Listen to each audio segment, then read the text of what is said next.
ತಿಳಿಸ್ತಾ ಇದೀವಿ.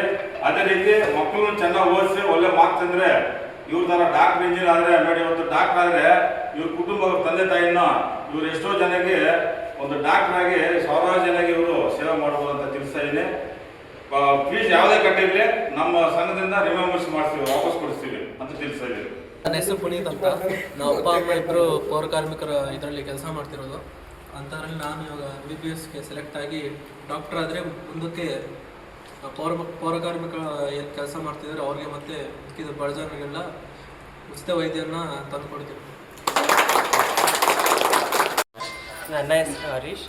ನಾನು ನೀಟಲ್ಲಿ ಒಳ್ಳೆಯ ರ್ಯಾಂಕ್ ತಗೊಂಡು MBBS ಸೀಟ್ ಪಡೆಯುತ್ತೇನೆ. ನಮ್ಮ ಅಪ್ಪ ಅಮ್ಮ ಪೌರ ಕಾರ್ಮಿಕರಾಗಿ ನಾನು ಮುಂದೆ ಡಾಕ್ಟರ್ ಆದಮೇಲೆ ಎಲ್ಲ ಬಡ ಮಕ್ಕಳಿಗೆ ಉಚಿತವಾಗಿ ವೈದ್ಯವನ್ನು ನೀಡುತ್ತೇನೆ. ನಮ್ಮ ಯಜಮಾನ್ರ ಹೆಸರು ME ನಾಗರಾಜ್ ಅಂತ. ನನ್ನ ಹೆಸರು ಜ್ಞಾನೇಶ್ವರಿ ಎಸ್ ಅಂತ.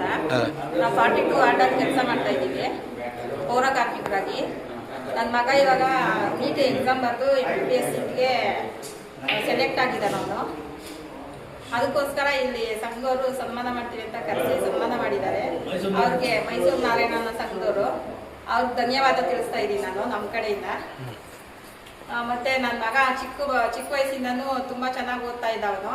ಅವ್ನು ಚಿಕ್ಕ ಹುಡುಗನಿಂದನೂ ನಾನು ಡಾಕ್ಟರ್ ಆಗಬೇಕು ಅಂತ ಹಠ ಹಿಡಿದು ನಾನು ಡಾಕ್ಟರ್ ಆಗ್ತೀನಿ ಅಂತ ಕೊನೆಗೆ ಅವನ ಆಸೆ, ನಮ್ಮ ಆಸೆ ಎಲ್ಲ ಈಡೇರಿಸಿದ್ದಾನೆ. ಡಾಕ್ಟ್ರೇ ಆಗ್ತೀನಿ ಅಂತ ಹೇಳಿದ್ದಾನೆ. MBBS ಅಲ್ಲಿ ಸೀಟು ಸಂಪಾದನೆ ಮಾಡಿದ್ದಾನೆ ಅವನು.